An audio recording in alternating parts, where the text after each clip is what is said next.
Hey guys, smooth terrorist in the motherfucking house.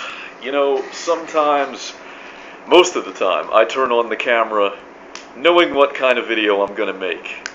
I don't script them, but I usually at least have a general outline in my head of what I want to say. And this is not one of those videos. I don't know what we're gonna get this time, guys. Freestyle video. It might end up being a gem, it might end up being a complete turd. I got a comment on one of my videos lately that kind of stuck with me, because it's one that I've gotten so many times, where the person, and I wish I could have found it, but it's been buried and I can't remember which video it was on, and I looked for it so I could read it verbatim, but I get a lot of fucking video comments, because I don't ban anybody and I don't censor comments. It's a thriving intellectual marketplace. I love it. Anyway, but this person said, he basically said, I used to think that you were an idiot. I've been watching your videos for a long time, and I used to think you were stupid as fuck. And then over the years, all these things that you predicted have been coming true. And now I'm frankly terrified. And, you know, it's funny how often I get that exact same comment. Including, like, I used to think you were such a retard. Like, I seem to get one of those every few days. And, you know, it's not like I'm not a self-aware person. I can certainly understand why it would be terrifying to think that a guy like me is the prophet who's seen the handwriting on the wall, because I am a guy who gets drunk and waves guns around and accepts boxing challenges, like I'm Ball or something, you know. So I can certainly understand that. And, you know, I guess what I want to say to people like that is that I'm terrified too.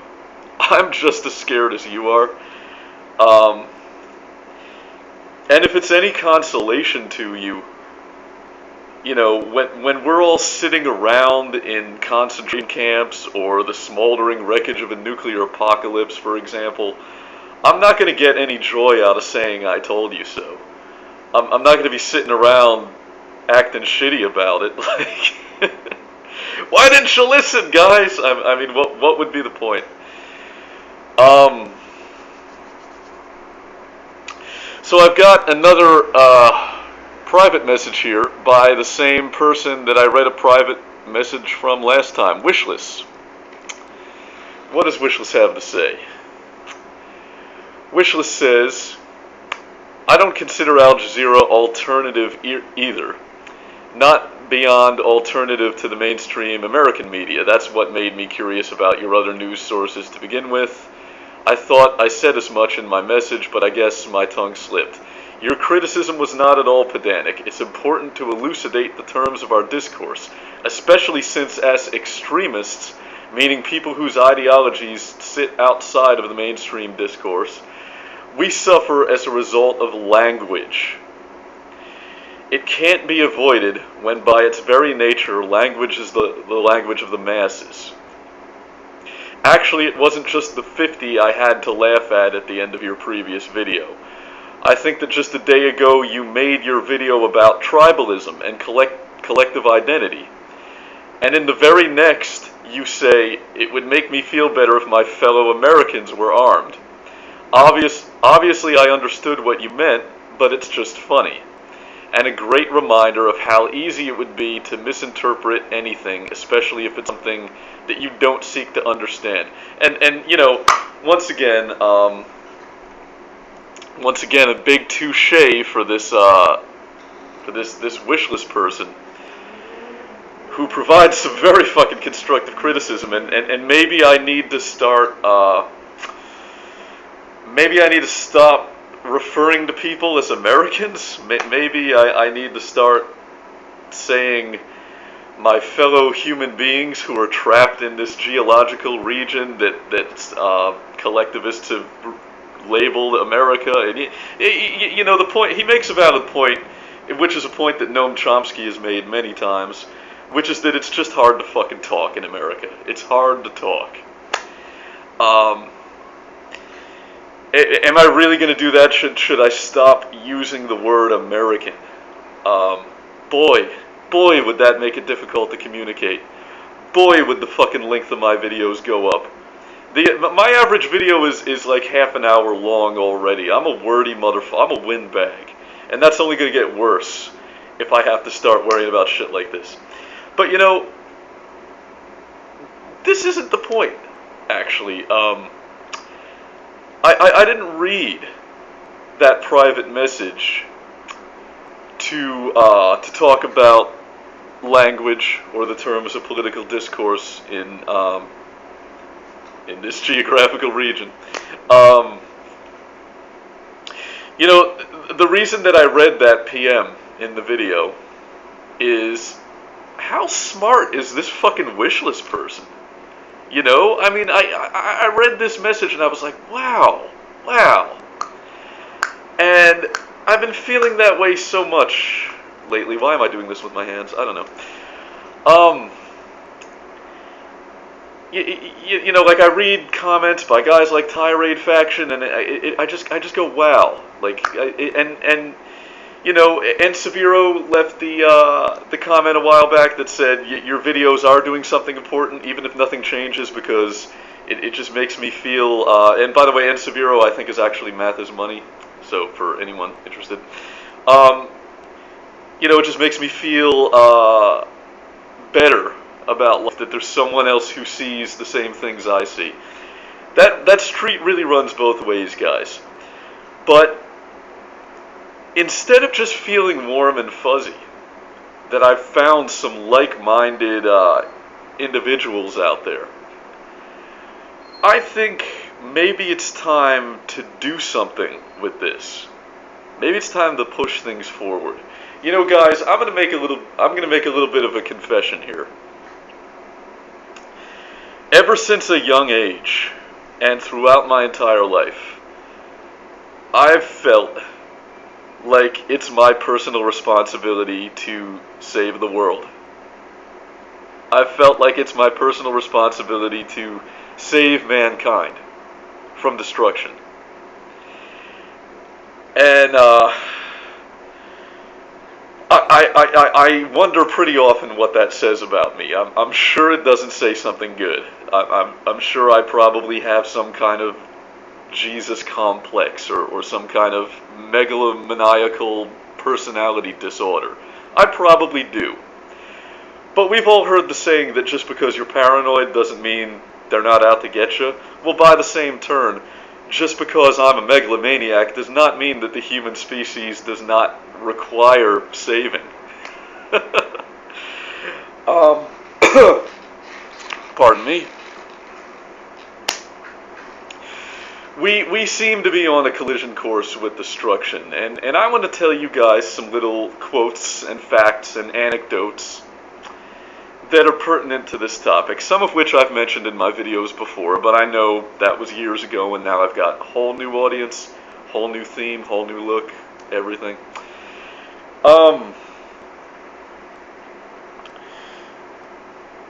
There was a scientist named Drake who came up with an equation based on the amount of materials observable in the observable universe that would be required for life to come about. So things like carbon, for example, like how much carbon is there, and you know, he extrapolated the data and figured out, you know, it's almost impossible for there not to be extraterrestrial life. It's pretty much a foregone conclusion that there is, and that's called the Drake equation. Pretty famous in science. A lot of people in the mainstream culture haven't heard about it, but anybody who's interested in science, you probably heard about this already. Now, Enrico Fermi, the famous physicist, Fermilab is named after him.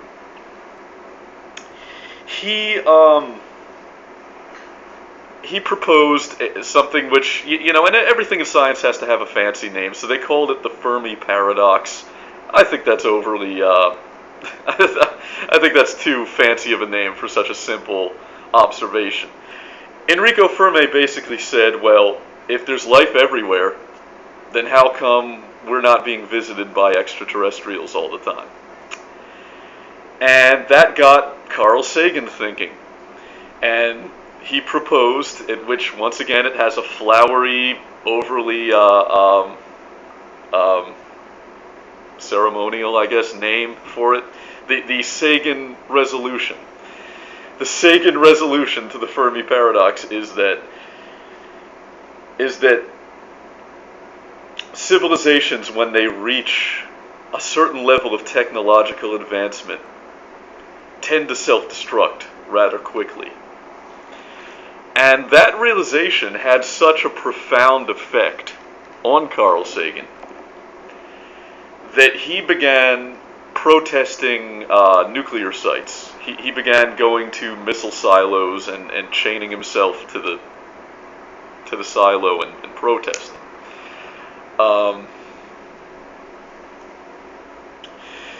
But I gotta disagree with Sagan on one point. It's not the technological advancement that destroys a civilization. It's money! It's money!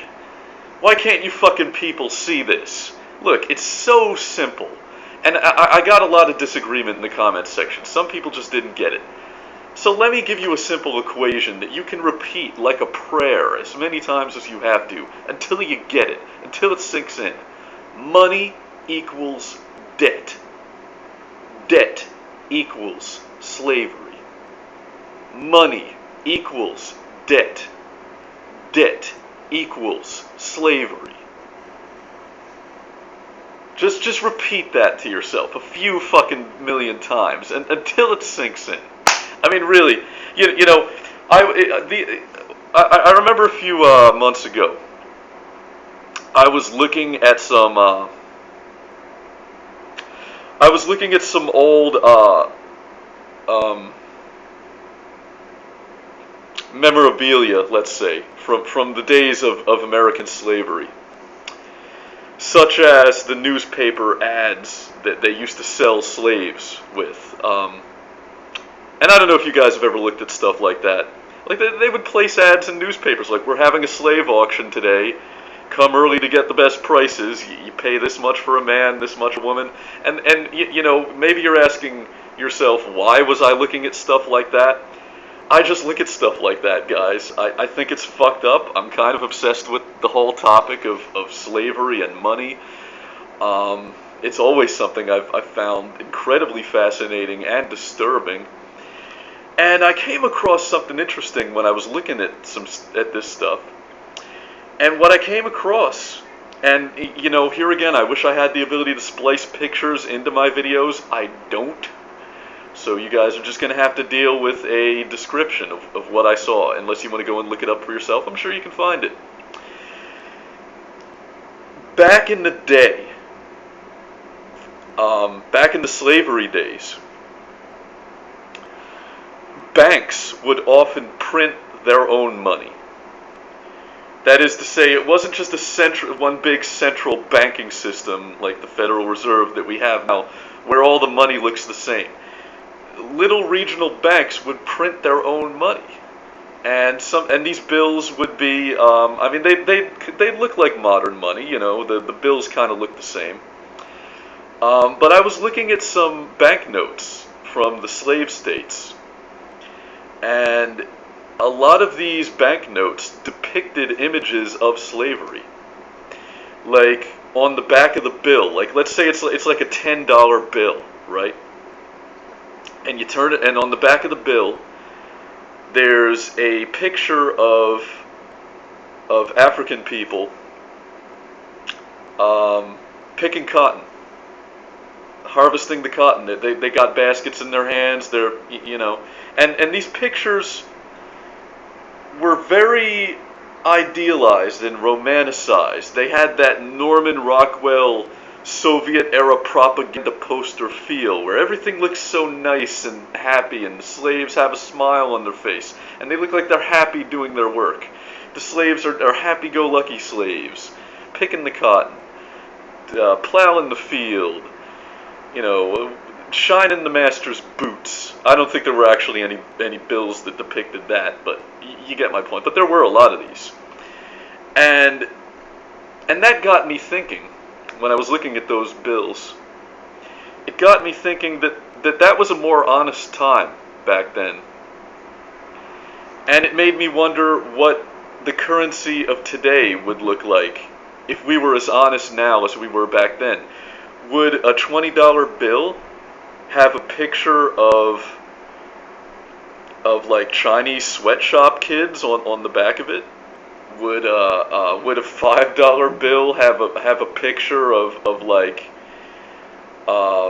people at McDonald's flipping burgers? You know, would we get to see the slaves of the current economy on the money, the way the slaves back in the day were actually on the money?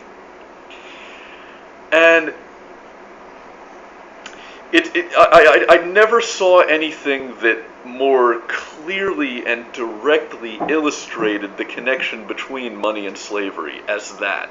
I mean, here we have money, here we have actual banknotes, actual bills, with pictures of slavery on the bill.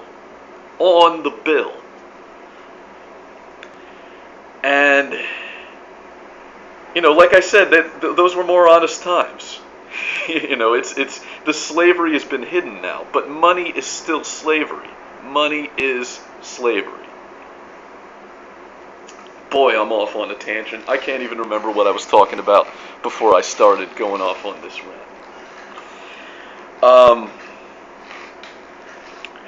But you know, when I talked about that a few videos ago, a few people in the comments section, they were on board, and a few people didn't get it. A few people were like, could you elucidate a little bit more about why you think money is slavery? Because I think we can have money without having slaves. And those are what I think of as the not incorrigible perhaps, but those are the slow students in the class. You know, I'm gonna work on you guys. I'll be making more videos about that topic, but not this one. Not this one right here.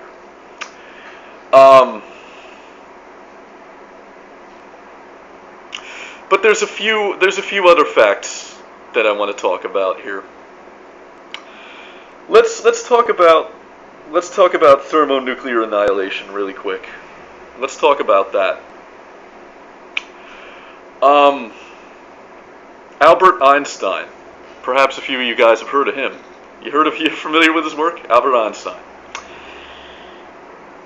He once said, and I'm going to butcher this quote, I'm sure, but it's going to be as close as I can get. He once said that I know not with which weapons World War III will be fought, but I can tell you that World War IV will be fought with sticks and stones.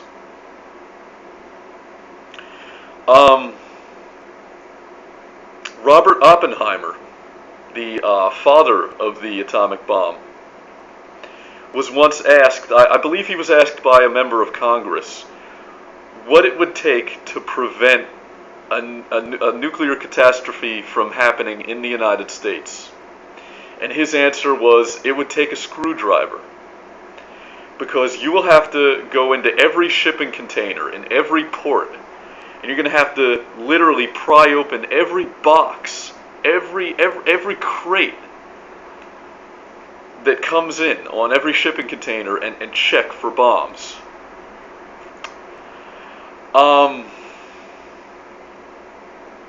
The physicist Richard Feynman, he's somebody else who worked along with Oppenheimer on the Manhattan Project. I remember Richard Feynman saying that after his work in the Manhattan Project, he fell into a deep depression that lasted for months.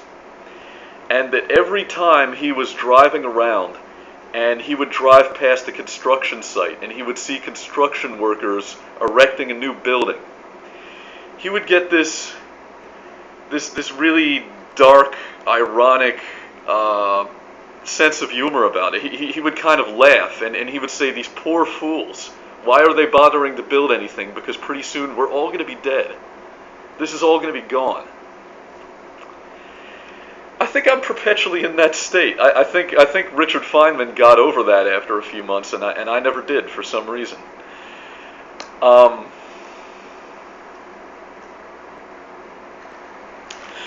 But I think that I used to believe I was a breed apart. I think I used to believe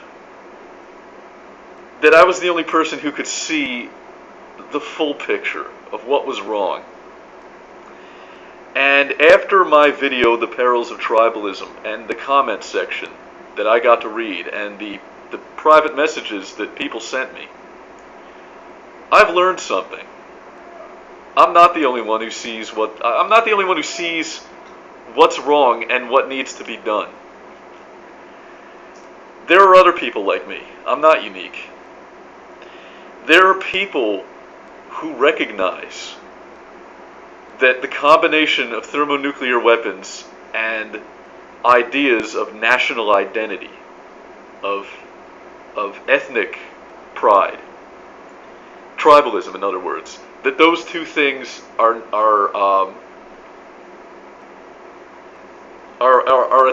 a dangerous, not a dangerous mix, because it's not danger. We're talking about certain destruction on a long enough time scale. Probably not that long. We're talking about the longer we go with that combination, the more the likelihood of the destruction of our species approaches 1. It's a certainty. It's a statistical certainty. It has to occur if nothing changes. And you know, I noticed that there were some anti-natalists in the comments section of that video. In other words, people who think that life just sucks and we all need to die. Life is a horror show, and it'll be a good thing when the species is destroyed. And you know, I don't understand why you guys don't commit suicide, and I'm not telling you to do it. I am not telling you to do it. Please don't do it. But I don't understand why you don't. If you really believe what you say that you believe. And you know, I think what bothers me the most about you guys is you probably think you're real smart, and you probably think you're real unique, and you aren't. Every fucking Christian thinks the same way you guys do. They're all just praying for the apocalypse to happen. They can't wait for the judgment day. They can't wait for that shit. You know, we can't have a year with a round number without people gleefully anticipating the apocalypse. You know, the year 2000, and that was just fuck the year 2000. People were saying the same shit when the year 1000 rolled around. You know, this is nothing new, okay? Your opinion is not so revolutionary. It's not so groundbreaking. There's actually nothing new about it. And to the anti-natalists, including Doug Stanhope, who I'm a fan of, but you know, if he's watching, this goes for you too, Doug. You're fucking pussies. You're a fucking pussy. Suck it the fuck up. You know, and I'm not telling you to kill yourself, because if you're an anti-natalist, chances are you're probably smarter than the average person, and we don't need to lose any intelligent people. You know, the world needs every one of those we can get, but like, what the fuck is wrong with you guys? Really? You didn't get enough hugs when you were a kid or something? Life is so horrible, you know, you're praying for the destruction of the species? Really? You want me to give you a reason? You know, I'm not going to go all philosophical like Albert Camus here and give you the Sisyphus argument. You want a reason to live? How about this? How about curiosity, guys? How about that? We haven't scratched the surface of understanding the natural world and the universe. We haven't even begun. And we're on the cusp of something so exciting and so mind-boggling. CERN has pretty much discovered the Higgs boson. It's not necessarily, it's not 100%. It's not like they actually found a Higgs, but they found something the right mass to be a Higgs, behaving the way a Higgs is predicted to behave. So the chances of that being a coincidence are so fucking slim that it's pretty much a statistical foregone conclusion that the Higgs boson does exist. Well, what's the implication of that? The implication of that is that string theory and supersymmetry are correct. And there is a theoretical physicist named James Gates, who, by the way, is a black guy, Confederal socialist, aka fringe elements. And he's a genius, which I'm just saying, so your little theory about black people being less intelligent or whatever, shove it up your ass. And James Gates, in the University of Maryland, has actually discovered a binary computer code within the equations of supersymmetry, complete with an error protection script.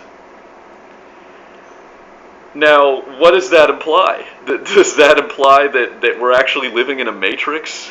That reality itself is a computer simulation? Does it have implications that have to do with intelligent design? Frankly, who fucking knows? It doesn't necessarily imply intelligent design. We know that complex systems can arise through natural processes such as DNA. But the implications of this are just staggering. They're just fucking amazing. They boggle the imagination. And you want to die? You want the species to just collapse? You want us to go extinct? Guys, your anti-natalism, really? Really? What about everything that we haven't explored yet? What about the ice moon Europa? Sometimes I just think about what could be swimming around in those subterranean oceans. Don't you guys want to know? Aren't you guys curious? And I would make the argument that while it's likely that extraterrestrial life exists elsewhere in the universe, we haven't observed that yet, so it's possible that life is unique to this planet. I don't think it's likely, but it's possible. And I would make the argument that, well, don't we have sort of a responsibility to spread this out to other parts of the universe? But of course the anti-natalist would say, what's the point? Oh, what's the point? You're going to die anyway. Oh, what's the point? You're going to get about 70 or 80 years old and just die anyway, so you might as well just not do anything. Well, guys, if you really think that way, I just can't understand why you haven't killed yourself. I just can't understand it. And once again, I'm not telling you to do it, please don't. But I can't understand where you guys are coming from. Your philosophy makes no sense to me.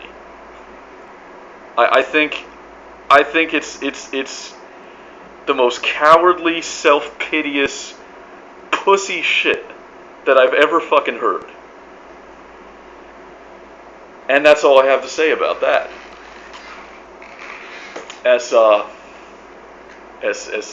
Forrest Gump would say. that's my last word on anti-natalism. So please, I'm not saying keep it out of my comments. Hey, free speech like a motherfucker, but please be aware that I'm rolling my eyes when I read that shit. I'm just, oh god, it's another one of these fucking people. I don't get it. I really don't get it, guys. I don't at all.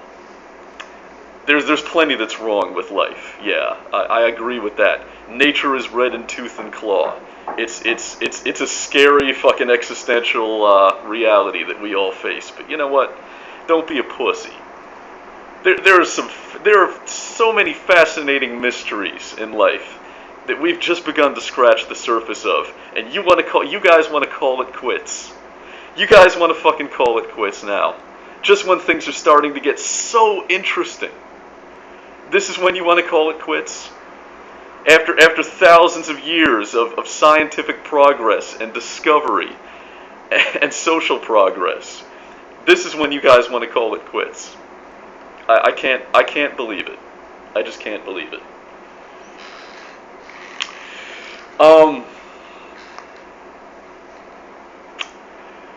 But I want to get back to the central premise of this video, if it even has one. This is the most meandering fucking video I've ever made, and I knew it was going to be like this, because I didn't have a coherent topic in mind when I turned the camera on. Not really. Now that I know that there are other people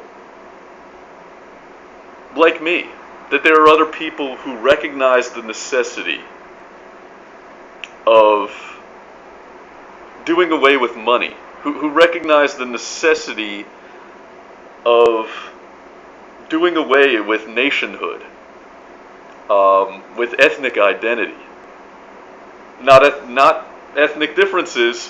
Whoa, guys, don't interpret it that way. Nobody's talking about genocide, just with the ideas of ethnic nationalism. Now that I know that there are other people who recognize that the species is on a collision course with destruction, that this has to occur.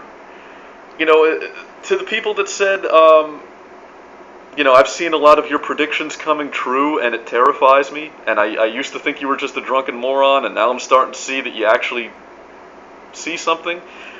Well, let me tell you what else I predict, guys. This thing called the United States is going off a cliff at a breakneck pace. And what's going to happen when it does? Well, first, the civil unrest caused by runaway inflation and food prices that are out of control. And that's going to lead to martial law and probably a dictatorship. Probably a full spectrum dictatorship. Not like the tyranny we've got now, and we're living under some serious fucking tyranny, but it's I'm talking Nazi style. And what's going to happen then? You can guess it, war with the fucking Russians. Because a nation that's economically crippled and becomes very nationalist, very totalitarian, it's going to rely on war to sustain its continued existence. And we already rely on war, but we're going to rely more on that. We're going to start. Who knows? I mean, trying to predict what's going to happen is pretty difficult, but I could see us invading Canada to protect them from the threat of terrorism the same way. You know, that was actually Hitler's pretext when they invaded Poland. He said, we got to protect Poland from terrorists. I could see that happening. It's impossible for me to guess what the spark is going to be that sets off the powder keg. But all I know is that it seems to me like World War III might not be that far off. And now that I know there are people like me who recognize this, what I want to say to you guys is that you have a special responsibility by being somebody who recognizes these truths. There is a burden on you to do something about it. You know, I really think that we possess a special kind of knowledge. I was just talking about James Gates, that theoretical physicist at the University of Maryland who discovered the code in string theory. You know, that guy's a genius, no fucking doubt about it. But I'm willing to bet he votes for one of the main two parties. He probably votes Democrat or votes Republican. And it just goes to show that, you know, that shit Sam Harris said about the human mind being so compartmentalized that you can be educated enough to design a nuclear bomb yet still believe that you're going to get the 72 virgins in paradise. Well, that's some true fucking shit.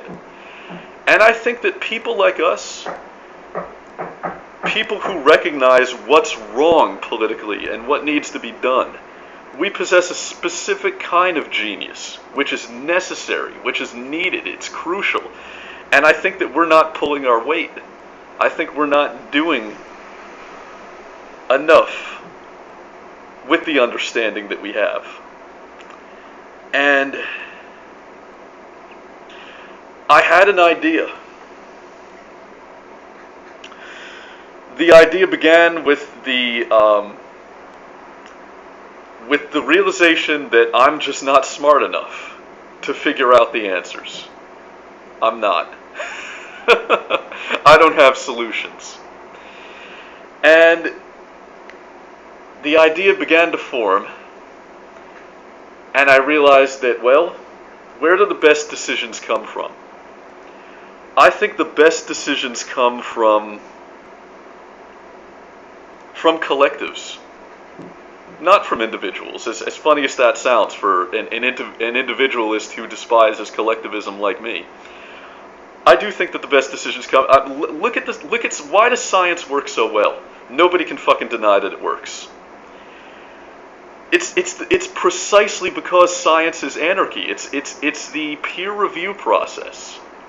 You know, let's say that instead of peer review, there was one centralized body which made all the decisions. Like, let's say it's the Royal Society in England or the National Academy of Sciences here in the U.S.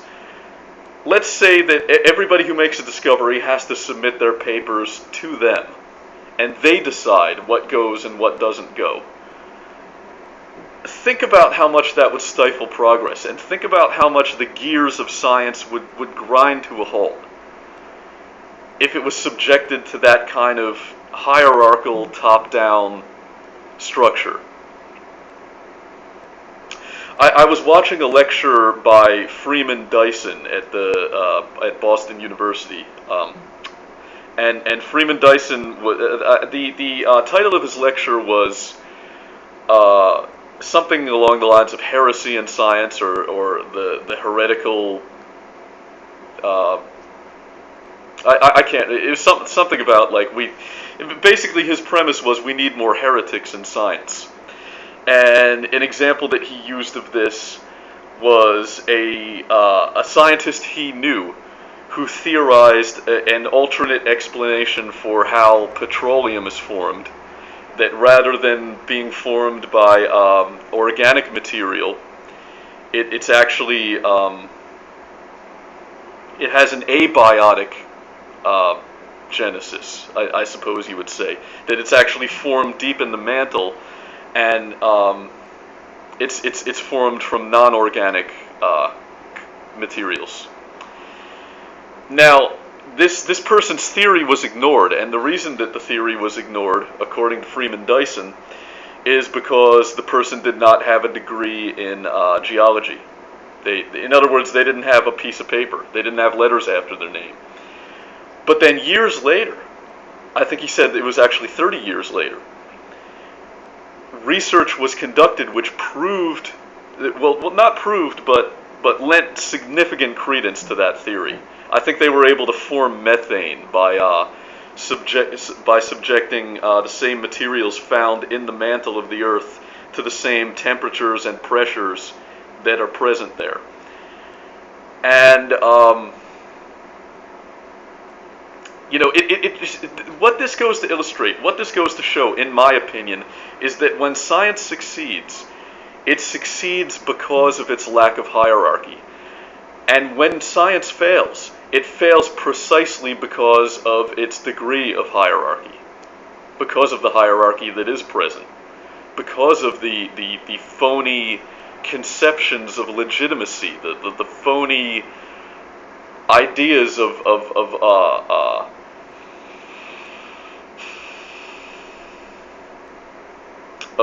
there being reputable sources and sources which cannot be trusted, credible sources, and oh well, if this guy doesn't have a degree, then we can't listen to what he's saying. You know, look at how long Einstein's theories took to gain acceptance because he started as a patent clerk. This is the kind of thing I'm talking about. And I think that the best decisions are made collectively and without hierarchy. I think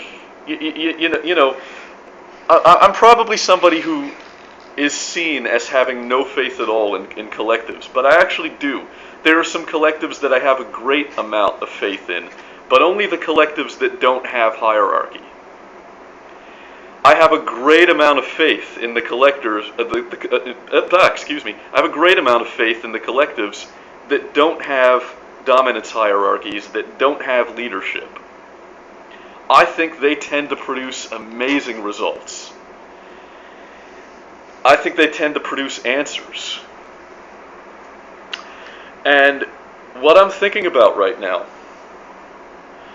is that I would like to participate in a think tank, which is not to say that I would like to lead a think tank. I don't want to lead anything. I would like to participate in a think tank of like-minded individuals who understand that thermonuclear weapons are incompatible with ideas of national identity, who understand that money is slavery. And I would like to pool resources and try to come up with some solutions. And perhaps the first order of business should be identifying more people who think the way that we do. But that decision isn't up to me to make. That decision should be made collectively. Now, where should this think tank take place? Well, I'm actually going to create a website called notdestructive.com, and if you would like to donate some money to me through PayPal, I'm kidding, guys. I'm joking. I don't know. But that's something that we should talk about in the comments section, and we should get this ball rolling, because the crucial thing to understand here, I think, is that most people, through some feat of insanity, have learned, just like Richard Feynman did, to cope with the looming threat of nuclear annihilation. This is the human species, guys. Let me use a visual aid. This is our species. This is us. Constantly, 24 hours a day. The doomsday clock is ticking. And I think people who have got their eye on politics and the economy, you can feel it ticking. You can hear it ticking. We're on a collision course with destruction. A full thermonuclear exchange would kick up enough sediment and dust up into the atmosphere to rival the asteroid that wiped out the dinosaurs. And I'm not saying it would wipe out all life on Earth.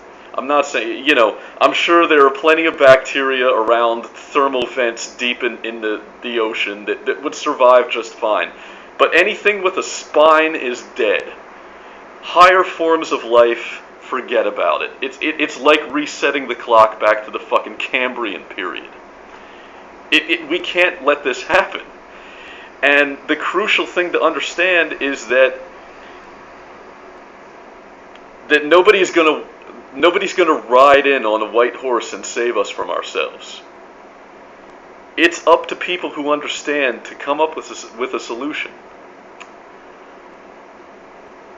And for anybody who mocks our effort, and I'm sure that they will, all I can say is that if you think it's insane to be concerned about this, if you think it's a sign of some kind of mental distress or personality disorder, to spend all of your time thinking about thermonuclear annihilation, all I have to say to those people, all I have to say to those critics is that I don't think it's a sign of mental health to be able to be well adjusted to an insane situation. And that's what you guys are. You're well adjusted and you're going happy-go-lucky about your day in an insane situation. That's not a sign of mental health. Quite the opposite. So, bottom line is, if you feel the way I do about this topic, if you believe the things that I believe, I think it's time for us to come together and to start brainstorming solutions. And I think it's time to push this thing forward and to try to come up with some real answers, which I can't do on my own. I've spent most of my life thinking about this problem and thinking about how to solve it. And disarmament is not the answer. It just isn't. We're not going to disarm nukes for the same reason that we're not going to get rid of small arms, guns. It's game theory, guys. Just think about it. You can't disarm. You cannot disarm. But if you remove the motivations, then the nuclear bombs become the safest thing in the world. You know, the Soviets used nuclear bombs to put out oil well fires. They have legitimate uses. In fact, there are actually some very promising theoretical means of propulsion for space flight that NASA and other space agencies are not capable of exploring and developing because of nuclear test ban treaties. There's plenty of legitimate uses for nukes. We don't need to disarm. We don't need to get rid of nukes. We need to get rid of nationhood. We need to get rid of tribalism. We need to get rid of ethnic pride, religious identity. This is the problem that we must solve. And I believe with every fiber of my being that time is running out. That those of us who recognize the problem and have seen the handwriting on the wall, we have to try to solve this problem within our lifetimes. We have to come together and start brainstorming what the solution is.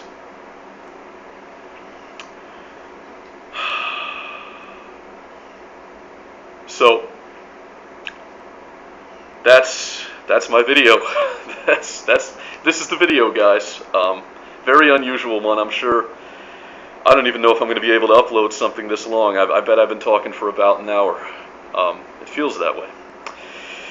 This has been The Smooth Terrorist, and if you enjoyed this video, then download it, re-upload it, mirror it, parody it, make it your own. Because the doomsday, anti-natalist, tribalist, suicidal maniacs at Google cannot censor me unless you let them. Keep it smooth.